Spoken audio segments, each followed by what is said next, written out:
Welcome to the deep dive. Today we're diving into this speech from the October 2023 General Conference. Right. It's by Elder Joni L. Koch, and it's all about humility. Right. Now I know what you're thinking. Humility sounds a little dry, right? Sure. But trust me, this one's got some great stories. It does, and it actually touches on something we all struggle with. Okay. Figuring out whose advice to follow. Right. Especially when our own ego gets in the way. Exactly. And Elder Koch kicks things off with this hilarious anecdote about himself. Okay. He takes his family to his workplace, expecting everyone to be impressed. Mm-hmm. But the security guard at the gate asks for his company ID. I see. Now, any normal person would just be like, oh, right, let me grab that. Right. A simple misunderstanding. But not Elder Koch. Oh, no. He's in that don't you know who I am headspace. Oh, I see. And the security guard, bless his heart, just calmly replies, Yeah. well, since you don't have your company ID, I cannot know who you are. His daughters were reportedly mortified. As they should be. Even his wife was shaking her head. It's a perfect example of how easily we confuse status with humility. Right. And it's something I think we've probably all experienced in some form. Yeah. I mean, think about a time when you expected special treatment because of your job Sure. or your accomplishments. Absolutely. It's a humbling reminder. It is, and the speech goes beyond just recognizing those moments. Yeah. Elder Koch digs into what it really means to choose humility.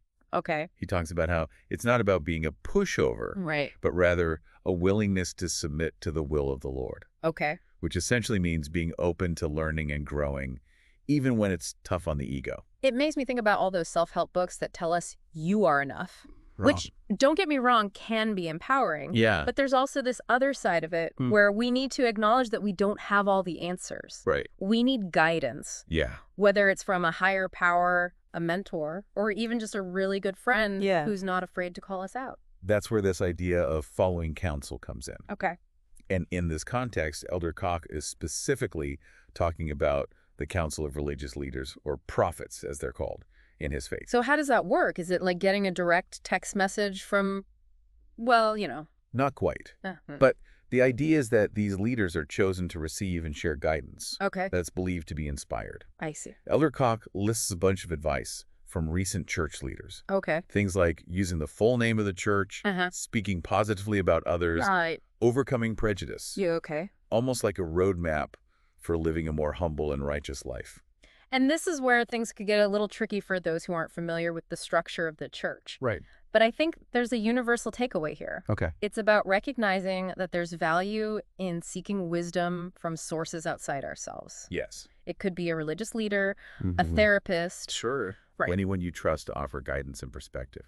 Precisely. And it requires a certain level of humility to acknowledge that we don't have all the answers. Right. And be open to different viewpoints. Which, let's face it, isn't always easy. No. Sometimes it's tough to admit we might be wrong, Sure. or that someone else might have a better approach. Absolutely. And that's where Elder Koch introduces this idea of the arm of flesh versus relying on God. Right. A concept that might seem a little abstract at first. Yeah, I was a little lost there too initially. Yeah. But then I realized it's about that internal tug of war we all experience. Okay. On one hand, we want to figure things out on our own to be independent and capable. Right. But then there are those moments where we hit a wall and we need to admit we need help, whether it's from a friend, a higher power, or something else. Right. It's about finding that balance. Exactly. It's not about dismissing our own efforts or abilities, but about recognizing that there's power in humility. Right. And acknowledging that we don't have to go it alone. Which leads us to my favorite part of the whole speech. The taxi driver. Okay. Elder Koch is on his way to the airport, stressed out about some big problem he has to solve. And he's got that I've tried everything and nothing's working energy. Oh, totally. You know that feeling, right? Been there, stressed that. So what happens next? Does the taxi driver offer him a granola bar and a pep talk? Not quite. This taxi driver, he's got something else going on. Okay. He looks at Elder Koch in the rearview mirror and says, Yeah. I can see you're not well today. Oh, no. You have a very negative halo around you. Wait, seriously? Yeah. He went there. I'd be questioning if I got in the right cab. Right. But here's the thing. Instead of dismissing it as crazy talk, Yeah. Elder Koch actually engages with the driver. Wow. He admits he's stressed. Okay. They talk about the problem. And the taxi driver, in his infinite wisdom, tells him, so leave this in God's hands and everything will work out fine. You've got to be kidding me. I can just picture Elder Koch wanting to say, Yeah. dude, I literally just told you about this massive issue I'm dealing with, and your advice is to just leave it be. I know, right? It sounds almost counterintuitive, Yeah. but that's precisely the point Elder Koch is trying to make. Okay. Sometimes the most spiritual thing we can do is surrender control. Right. Let go of our need to fix everything ourselves. Okay, that's actually pretty profound coming from a taxi driver. So did it work? Did everything magically fall into place? According to Elder Koch, he spent the entire flight praying. Okay. And by the time he landed, the problem had resolved itself. Wow. Now, whether you attribute that to divine intervention or just good timing, Right. it illustrates the power of letting go, of trusting that sometimes things work out even when we don't have all the answers. It's interesting because it ties back to that initial anecdote with the security guard. Right. In both situations, Elder Koch was tempted to pull rank, to rely on his own authority to navigate the situation. But the real growth, the real lesson in humility came when he chose to surrender control, to trust in something beyond himself. Exactly. It's like he's learning that true humility isn't a one-time achievement, Right. but a continuous practice of letting go of our ego and embracing a posture of openness and trust. So how do we actually apply this in our own lives? Because let's be real. Yeah. We're not all jet-setting around with problems that magically disappear mid-flight. True. But think about it this way. Eh. Have you ever been so stuck in your own head, so convinced that you had the right answer, that you missed out on a different perspective? Ooh. Or maybe you held onto a grudge because you were too proud to forgive. Ooh. That one hits close to home. I can think of a few situations where I could have used a dose of humility. We've all been there.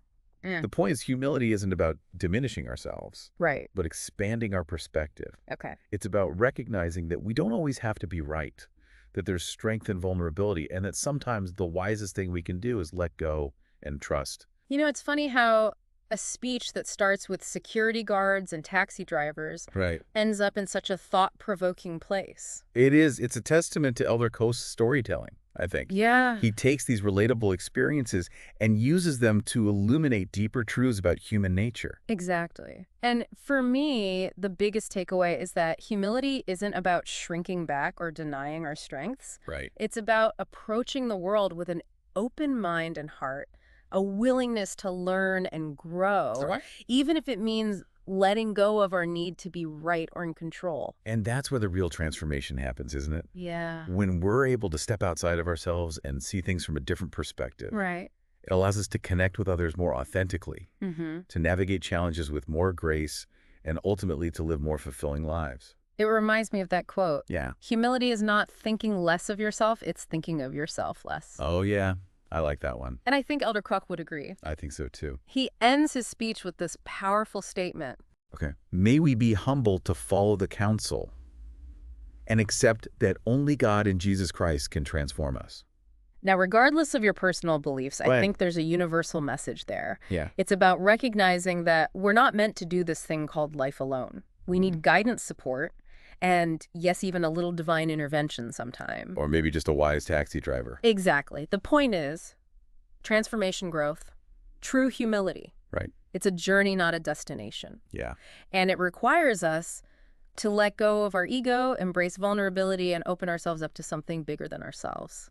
So as we resurface from this deep dive into Elder Koch's speech on humility, Yes. I'm curious, what resonated most with you? What advice or guidance are you holding on to too tightly? Where could a little humility go a long way in your own life? Until next time, keep diving deep and keep those questions coming.